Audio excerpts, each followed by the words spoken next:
Jeff Bezos é atualmente o homem mais rico do mundo. Isso se deve à criação de um império chamado Amazon, empresa avaliada em mais de $1 trilhão e que faturou cerca de 4,5 milhões de reais por minuto no primeiro trimestre de 2021. Mas qual foi a jornada percorrida para alcançar esse feito? I'm Jeff Bezos. I'm the founder of Amazon.com. Jeffrey Preston Bezos nasceu em 1964, na cidade de Albuquerque, no Novo México. E desde cedo, Bezos demonstrava uma forte paixão pela área científica e tecnológica, sendo um inventor de garagem, como ele mesmo se definiu. E esse fato acabou motivando a sua escolha pelas áreas de engenharia elétrica e ciências da computação, na Universidade de Princeton. Depois de formado, ele trabalhou em Wall Street na área de informática, mas aos 30 anos de idade ele começou a refletir sobre o seu futuro. Continuar com um emprego estável em Nova York ou empreender? Ele preferiu ser dono de um próprio negócio, escolhendo a segunda opção. E nessa mesma época, Bezos descobriu uma notícia em um site que dizia que a internet havia crescido 2.300 vezes entre 1993 e 1994, algo que o deixou fortemente surpreso. Foi então que ele buscou descobrir um modelo de negócio que fizesse sentido dentro desse contexto. Mas naquela época, essa parecia ser uma jogada muito arriscada, pois apesar das projeções de crescimento da internet, ela ainda era pouco conhecida. Can you explain what internet is?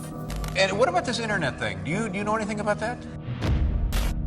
Era melhor tentar e falhar do que se arrepender de nunca ter tentado, e com esse pensamento, Jeff Bezos começou a trabalhar na ideia da Amazon.com, ainda em sua garagem, inspirado pelo nome do maior rio do mundo. Um nome perfeito para a empresa que desejava no futuro ter a maior seleção de produtos do mundo, ou melhor, se tornar a loja de tudo. E a trajetória dessa empresa não é como uma narrativa baseada em uma trajetória simplesmente reconfortante ou como uma fórmula de causa e efeito de uma receita de sucesso. Na verdade, tudo é fruto de apostas intencionais que podem sempre fracassar, mas pouco importa esse fracasso quando seu objetivo é aprender durante o processo de experimentação. De início, Bezos acreditava que não faria sentido começar com uma vasta gama de produtos, e fazendo uma lista de 20 tipos diferentes de itens que ele poderia vender, ele enxergou um grande potencial nos livros. Há mais itens nessa categoria do que em qualquer outra categoria de produtos. E a Amazon começa a ganhar vida ainda em 1994, quando Bezos lança o seu site de e-commerce, então como uma loja virtual de livros. No entanto, foram poucos que acreditaram na ideia. Os seus primeiros investidores foram seus pais. O próprio Bezos chegou a dizer o seguinte: ouvimos os comentários típicos de pessoas bem intencionadas que essencialmente não acreditavam no plano de negócio. Elas não achavam que funcionaria. Nos primeiros meses, cada compra era motivo de comemoração para os funcionários. Quando uma nova compra era realizada, tocava uma campainha nos computadores da Amazon e todos corriam para ver se o comprador era uma pessoa conhecida. Mas já no início de 1996, os resultados com as vendas estavam crescendo entre 30% a 40% ao mês, e o ritmo de trabalho era tão frenético que impedia qualquer tentativa de planejamento. Então ninguém tinha muita ideia de como lidar com aquele cenário de crescimento, eles estavam apenas improvisando à medida que as coisas aconteciam. A rotina era tão puxada que era comum dizer: você pode trabalhar por muito tempo, pode trabalhar intensamente, pode trabalhar com inteligência, mas na Amazon não pode escolher apenas duas dessas três opções. Existia apenas um lema que clamava por urgência: crescer rapidamente. Escolhemos priorizar o crescimento porque acreditamos que a escala é fundamental para alcançar o potencial do nosso modelo de negócios, disse Jeff Bezos. Quanto mais a empresa crescesse, mais baixos seriam os preços cobrados pelas distribuidoras e maior seria a capacidade de distribuição. Apesar de todo esse movimento acelerado, sempre existiram três focos principais: o cliente, o longo prazo e a criação de tendências por meio da inovação.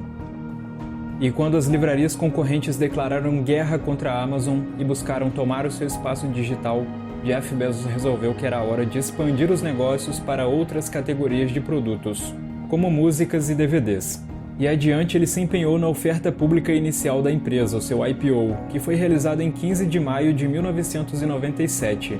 E mesmo ainda não dando lucro, foi possível levantar 54 milhões de dólares, chamando bastante a atenção do mercado. E nesse mesmo ano tivemos a primeira carta de Bezos direcionada aos acionistas, onde ele deixou muito claro os objetivos da Amazon, inclusive como uma mensagem direta para os investidores mais imediatistas. Abre aspas. continuaremos a tomar decisões de investimento com vistas à liderança de mercado no longo prazo, e não na rentabilidade a curto prazo ou nas reações imediatas de Wall Street.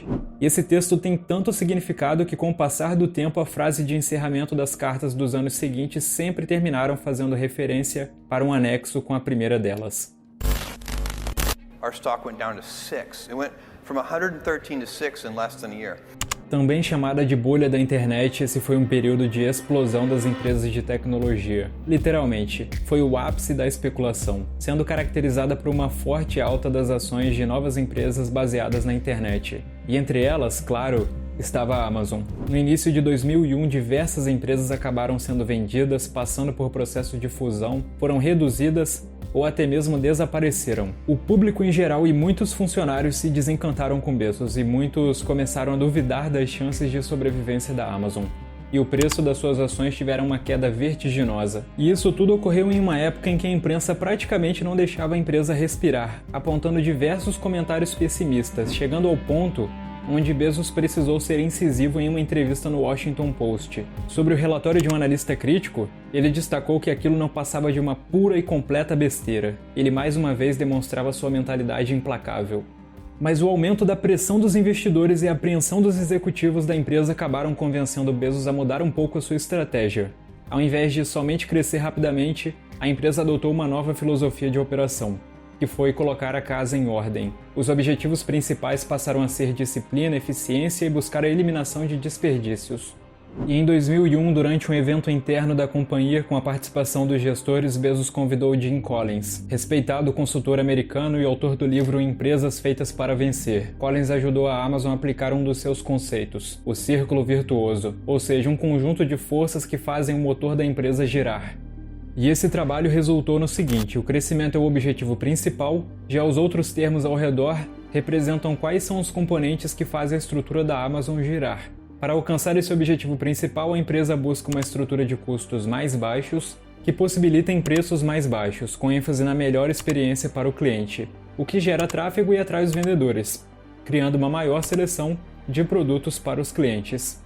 O desenho inicial foi feito por Bezos e seus executivos. Eles ficaram tão empolgados na época que havia a impressão de que finalmente todos poderiam ter uma total compreensão do próprio negócio. O fundador da Amazon, também empolgado, considerou aquilo como o segredo da empresa, e por um certo período ele impediu que o material fosse divulgado. Embora Bezos afirmasse que a Amazon se considerava uma empresa focada no cliente e não focada no concorrente, a aquisição de diversos empreendimentos também foi uma medida incorporada por ela. Algumas deram muito certo, outras nem tanto, mas essa tem sido uma importante alavanca de crescimento e de dominação do mercado. E todas essas medidas foram relevantes para que a Amazon pudesse cada vez mais se aproximar do seu objetivo de ser a loja de tudo, e também, claro, de ser capaz de superar as oscilações do mercado no curto prazo por meio da diversificação. Atualmente, o espaço ocupado pela Amazon não é apenas na venda de produtos online, a sua presença está cada vez maior no nosso dia a dia, mesmo quando não enxergamos o seu nome diretamente. Netflix, Airbnb, Nubank, iFood, Johnson & Johnson, Unilever, Toyota, Fórmula 1 e a lista não para por aí. E o que todas essas empresas têm em comum? Bom, todas elas fazem parte do portfólio de casos de sucesso utilizando a Amazon Web Services. São milhares e milhares de clientes, incluindo governos de diversos países. Atualmente, a Amazon Web Services é uma das maiores plataformas de nuvem do mundo, colocando o negócio no mesmo campo de guerra por espaço que o Google, a Microsoft e outras gigantes. E isso prova que a Amazon caminha para estar presente em todos os lugares, seja dentro da sua casa, na tela da sua televisão, no seu fone de ouvido ou até mesmo nos supermercados. É praticamente um plano de dominação de diversas frentes, um player global de comércio e de tecnologia. Para chegar a esse nível foi necessário atuar na consolidação do pensamento de longo prazo com o objetivo de liderar o mercado. Ao contrário de muitas empresas que acabam se perdendo nessa jornada devido à quase que exclusiva atenção para o lucro e para o preço das suas ações, a Amazon é paciente, e ela se mostra, digamos, praticamente despreocupada com as métricas tradicionais de sucesso. Dando uma olhada no seu relatório anual de resultados de 1997, isso fica muito claro. A empresa teve uma receita líquida de aproximadamente 148 milhões de dólares, mas ainda assim fecharam o ano no vermelho. E os anos anteriores não haviam sido diferentes, e os anos seguintes também não foram. O foco não estava no lucro, mas sim no aumento da receita de vendas, ou seja, buscar vender mais do que qualquer outra empresa. O raciocínio é simples: se o preço de venda é mais baixo do que o preço do concorrente, o cliente ficará satisfeito e provavelmente irá pensar no nome da Amazon para uma compra futura. O primeiro ano positivo da Amazon foi somente em 2003. Para registrar um lucro de 35 milhões de dólares, foi necessário ter uma receita de 5 bilhões de dólares. E a estratégia de focar no crescimento continua a mesma. Na carta mais recente direcionada aos acionistas, o encerramento foi na mesma linha de costume. Continuamos como no primeiro dia, disse Jeff Bezos, fazendo referência para a mesma filosofia que sempre guiou a empresa. Os números constatam que essa linha de atuação tem sido extremamente bem sucedida. Ano após ano, as receitas continuam aumentando. Em 2018, a Amazon foi responsável por quase metade das vendas online nos Estados Unidos. A empresa de Jeff Bezos poderia vender seus produtos por valores maiores, mas não fez isso ao longo da sua história. Eles continuam buscando vender com os menores preços possíveis, focando em aumentar as receitas, atuando no crescimento do negócio e da sua participação de mercado. Mas já existem números que nos mostram que a virada de chave do lucro já está acontecendo e de forma robusta. A Amazon faturou cerca de 4,5 milhões de reais por minuto no primeiro trimestre de 2021, superando os resultados da Apple e do Google. Jeff Bezos materializa o exemplo perfeito de que fazer sacrifícios no curto prazo pode recompensar no futuro. E todo esse vídeo nos mostra a importância da paciência, de analisar um contexto mais amplo e de ser implacável.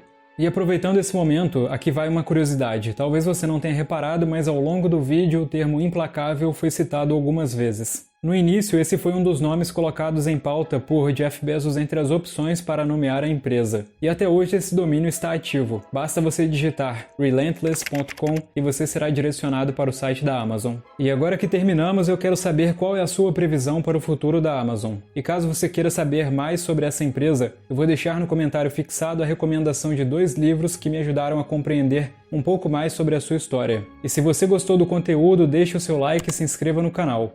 Nos vemos em um próximo vídeo.